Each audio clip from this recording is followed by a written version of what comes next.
Hey kids, welcome back to New Rockstars. My name is Sam Bashor, and I'm here to break down the mid-season finale for The Flash, aka episode 409. Don't run! Solid episode in my opinion, fantastic setup for the rest of the season. I'm very excited, but let's not forget the most important part, the references, the hidden gems that the showrunners and the writers left for us. Let's go hunting. Of course, here's your spoiler warning for The Flash TV show, comics, movies, etc. Good? Good, let's get going. Oh my god, there are so many holiday winks and nods, and not just to different movies and TV shows and songs and specials. Here's a quick montage, go. You're a mean one. I wouldn't touch you with a 39.5-foot pole. Did Rudolph just diarrhea all over your tree? Somebody's made my naughty list. We have ourselves a merry little Christmas. Like a bowl full of jelly. Why don't you come over and jingle my bells, huh? And while they were great and plentiful, let's focus on the main comic book goodies, starting with number 10 on my list. Scooching forward through the episode just a bit to the Thinker and the Mechanic planning their next move, we hear the Mechanic say that the Thinker will share a birthday with a Messiah. You'll share a birthday with a Messiah. We now know that this is foreshadowing the final reveal of the Thinker body swap, but also I think this is foreshadowing the future of this season. Hear me out. Sure, the Thinker's running around in a brand new body, but I don't think that this is his end goal. In one of the Thinker's biggest comic runs, written by Jeff Johns, the Thinker's main goal is to take over the body of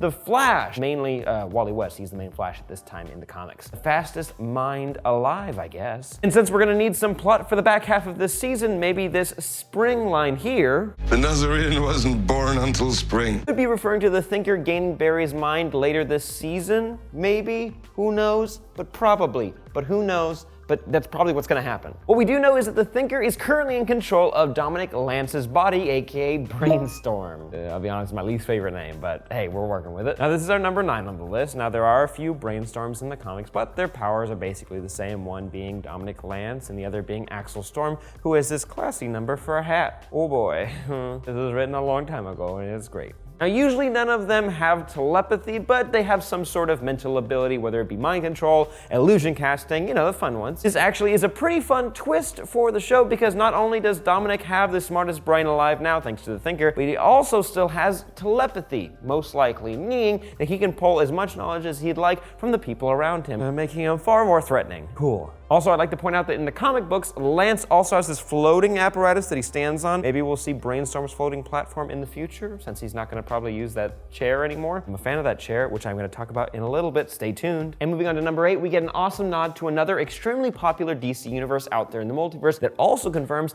a specific storyline has happened. Oh my god, I'm just so excited. Take a look at this clip. A gulag-class mech knife forged in the unholy blood fires of Earth 22 by none other than Wells 2.0. Bam! Now we know that Wells 2.0 is from Earth 22, which they mentioned in this episode, which is also in the multiverse guide designated as the Kingdom Come universe, a future Earth where young and old heroes are at odds with one another. That's all I'll say, I don't want to get into spoilers. Based on how Wells 2.0 has described his Earth, it doesn't quite line up with Earth 22 in the comics, but the weapon that Cisco got Gypsy for Christmas sounds an awful lot like the famous prison from Kingdom Come, a gulag-class mech knife. The word gulag being the red flag because comic fans should know that the gulag was the name of the prison that Superman built on Earth 22 for young heroes that weren't staying in line. It's pretty cool if you ask me. Maybe all our old heroes live on that Earth all together, not on a weird separate Earth like Earth 38 where Supergirl lives. Maybe, possibly, hopefully. Next up, number 7 goes to Cisco getting the shock of a lifetime.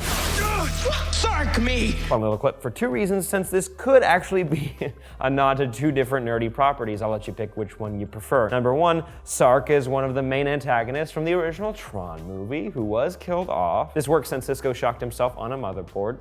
Or 2, this could be a nod to Julian Sark, David Anders' Alias character. The TV show Alias, remember that? You were all babies when that was on. Also kind of a fun nod because he's on iZombie on the same network, CW, maybe. This one's a bit of a stretch, but it was pretty obvious that Cisco was probably a Alias fan. I mean, look at him, of course he was. And moving on to number 6, let's talk about this awesome Superman 2 homage. they're all out. 40 psi of inhalation anesthetic. That'll keep them out, but not for long. Bam. I mean, this is also a nod to the American Dad homage to Superman 2. I'm doing what has to be done.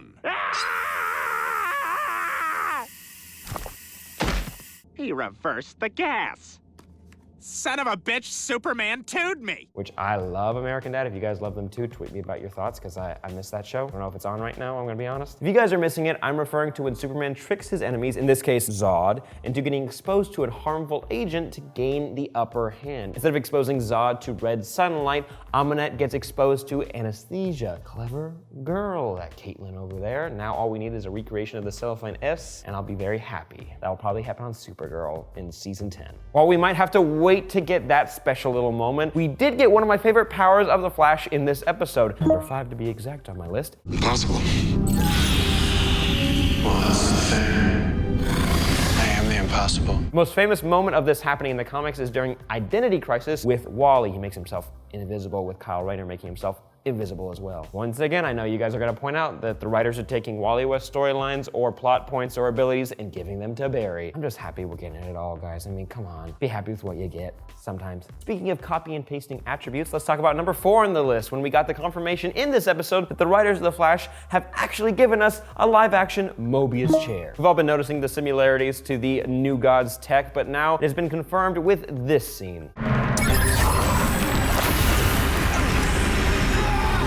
Bam, the one thing we've been missing for the Thinker's chair to be identical to the Mobius chair is teleportation, and we got it in this episode. Oh my goodness, this show is going crazy. If you guys missed it in previous episodes of my breakdowns, the Mobius chair is a tool from the New Gods that allows the person sitting in it to travel through time, teleport, have untold knowledge. It's pretty cool. Also, I love the scene when we got to see the fight between the chair, the Thinker, and the Flash. The CGI wasn't incredible, I'll be honest, but it's still pretty cool. Also, I do love that this chair borrowed something from Marvel Comics. I mean, come on. We've had robotic arms in many different forms in comics, but this definitely feels like a Doc Ock nod, doesn't it? Or maybe Brainiac's arms? Fun thing, those arms got used in a pretty cool but also very scary way during our number 3 moment on my list, Amunet and the Thinker working together. Always a pleasure doing business with another savvy woman. I mentioned this in past videos, but this season is based on Jeff Johns' Flash run, which dealt with Amunet and the Thinker facing off. It is pretty cool to see them working together, I'll be honest, but this feels like it's leading to them possibly turning on each other in the future. I'm feeling that. What about you guys? Let me know down below. But this moves us to number 2 on the list, the actual scary clip. Ooh, wow, I feel bad for Dom. That's no fun. That's no fun at all. I think I got an idea of what happened to the Weeper. Remember him? Thinker got him too. Maybe he's fine. I don't know. But anyways, like I mentioned before, the Thinker has swapped minds in the comics, specifically with the Flash. This does get me thinking, could the Thinker possibly swap bodies with more than one person, more than just Brainstorm and Barry? Who would you like it to be? Let me know down below. But I'm gonna be honest, I'm most excited to see how this show is going to handle the framing of Barry Allen. My name is Barry Allen, and I'm an innocent man. What a clever way to take Barry out of the picture, Mr. Thinker. You gotta be a smart one, don't you? This is our number 1 slot, of course, it earned it, but also I'm feeling like this is leading to one of the biggest Flash storylines of all time, the one that Flash fans have been begging for, the trial of the Flash. In this case, Barry is framed for the murder of the Thinker, which is pretty dang clever, but in the comics, Barry actually accidentally killed Reverse Flash, Eobard Thawne, snapped his neck. Whoo, seen that before.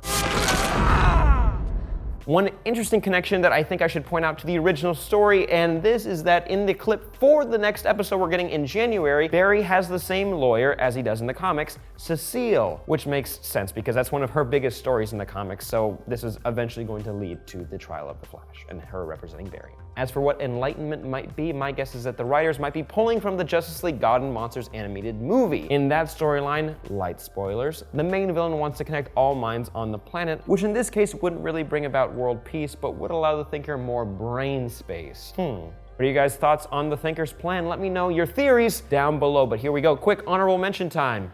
My favorite. Number 1, I love that Iris is salty about Felicity stealing her thunder and getting married. 2, I love that she's finally Iris West Allen, like in the newspaper. Barry might disappear again. Number 3, when Ralph refers to the satellite as Sally, this could actually be a nod to the song Sally the Satellite. Maybe that's a stretch. I'm gonna go with yes. Number 4, the Killer Frost iced mocha is fun, and I know she's a good guy now, but she did try to kill people in the past, right? I'm just saying, the city was quick to forget about that. Number 5, when Ralph decorated Joe's house for Christmas, he hung a booby shirt on a chair, still symbolizing that he's a slime ball, but we love him. And finally, number 6, did anyone get some Get Out vibes with the whole mind-swapping storyline with Dominic? Older, dying, white guy takes over the body of a young black man. A little bit. The internet pointed this out, and now I can't not see it.